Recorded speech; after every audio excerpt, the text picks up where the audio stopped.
ماں نے نہیں مجھے خاتون کہہ کر پکار، اب لفظ ماں تیرے منہ سے اچھا نہیں لگ رہا۔ یونس نے جواب دیا، ماں، خاتون یا کچھ اور، میں ان فضول الفاظ کے چکر میں نہیں پڑنا چاہتا۔ میں تو شادی کی تاریخ مقرر کرنے آیا ہوں، اور میں آپ کو یقین دلانا چاہتا ہوں کہ اب مجھ سے انان کی شادی آپ کے لیے زیادہ خوشی کا باعث بن جائے گی۔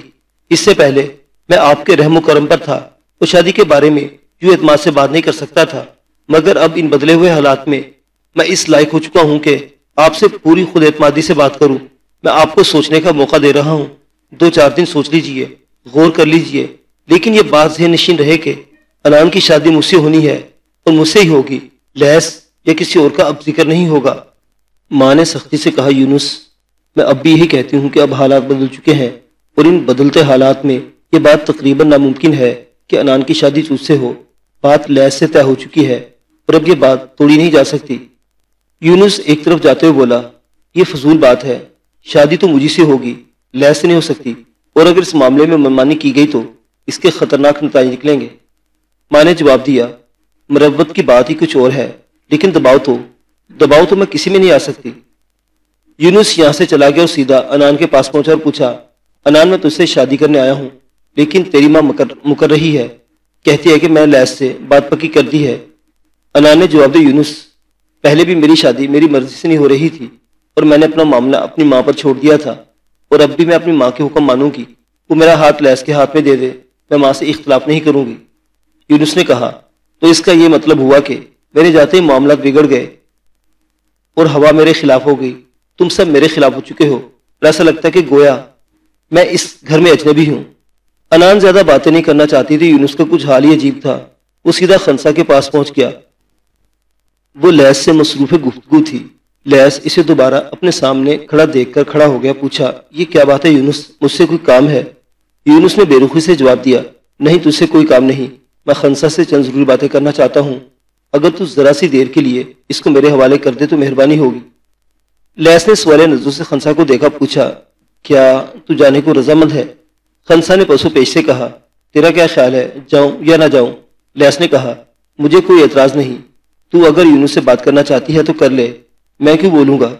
یونس نے کہا، میری سمجھ میں یہ بات نہیں آتی کہ تم سب مجھ سے خوفزدہ کیوں ہو؟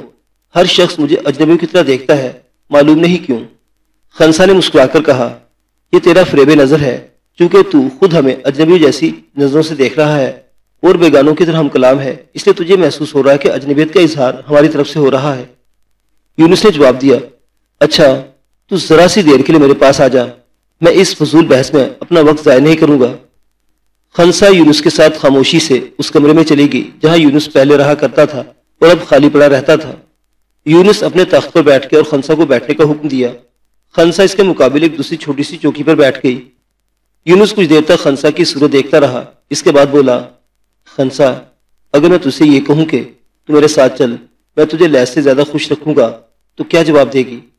خنسا نے جواب دیا، پہلی بات تو یہ ہے کہ تیری بات میری سمجھ میں نہیں آئے گی، اور جب بات سمجھ میں نہیں آئے گی تو تیری بات کا جواب کس طرح دوں؟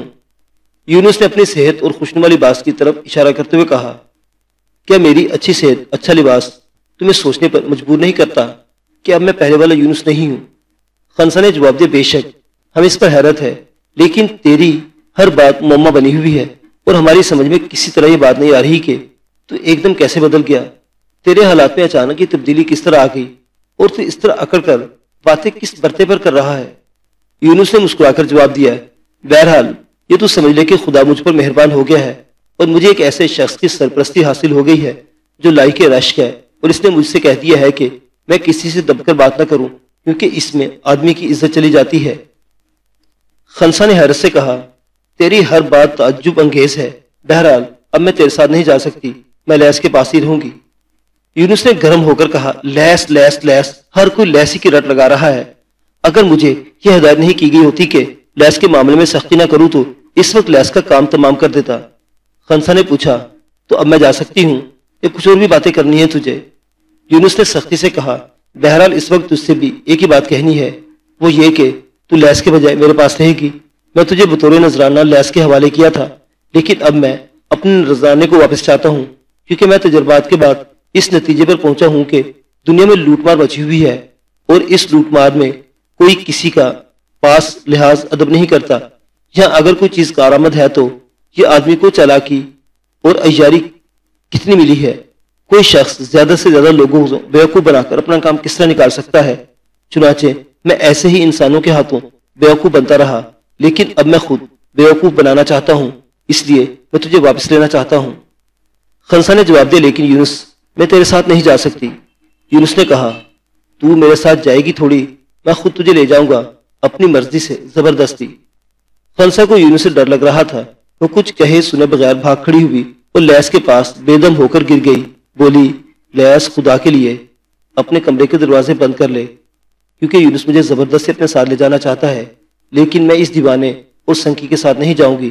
اس کو معلوم نہیں کیا ہو گیا ہے، وہ غیر معمولی بہکی بہکی باتیں کرنے لگا ہے۔ لیس نے تسلی دی، بولا، خنسا تو مت گھبرا، اگر یونس نے اس قصر میں کوئی ایسی ویسی حرکت کی تو قصر کے دربانوں کو بلوا کر اس کی مرمت کروا دوں گا، اور اس کے بعد یہ ایک بار پھر قید خانے میں چلا جائے گا۔ کمرے کا دروازہ کھلا رہا، لیکن یونس ان دونوں کے پاس نہیں آیا۔ لیس نے شیخی میں کہا، یونس مجھ سے ڈرتا ہے، وہ میرے پاس آ ہی نہیں سکتا، اگر آئے گا تو پچھتائے گا۔ لیکن یونس اب دونوں کے پاس جانا نہیں چاہتا تھا، وہ تو کمرے کو ہر طرف سے بند کر کے منصوبے بنانے میں مشغول تھا، ایک جامع منصوبہ جس سے اس کا مطلب بھی حل ہو جائے اور کسی کو کوئی نقصان بھی نہ پہنچے۔ یونس کا مجرمانہ ذہن، جو پہلے کسی حد تک ناسازگار حالات کے دباؤ میں بیکار ہو گیا تھا، اب وہ تنے تنہا اپنے سہارے حریفوں کو دندان شکن جواب دے سکتا تھا۔ اس میں بلا کی خود اعتمادی اور طمانینت آ گئی تھی، اور اس کو یقین تھا کہ اب وہ یونس نہیں رہا جو دوستوں پر اپنی جان چھڑکا کرتا تھا، اب وہ بلا کا چالاک آدمی نظر آتا تھا۔ دوستی کی آڑ میں دشمنی اور ناز و ادا کی آڑ میں لوٹ مار کی یہ داستان ابھی جاری ہے۔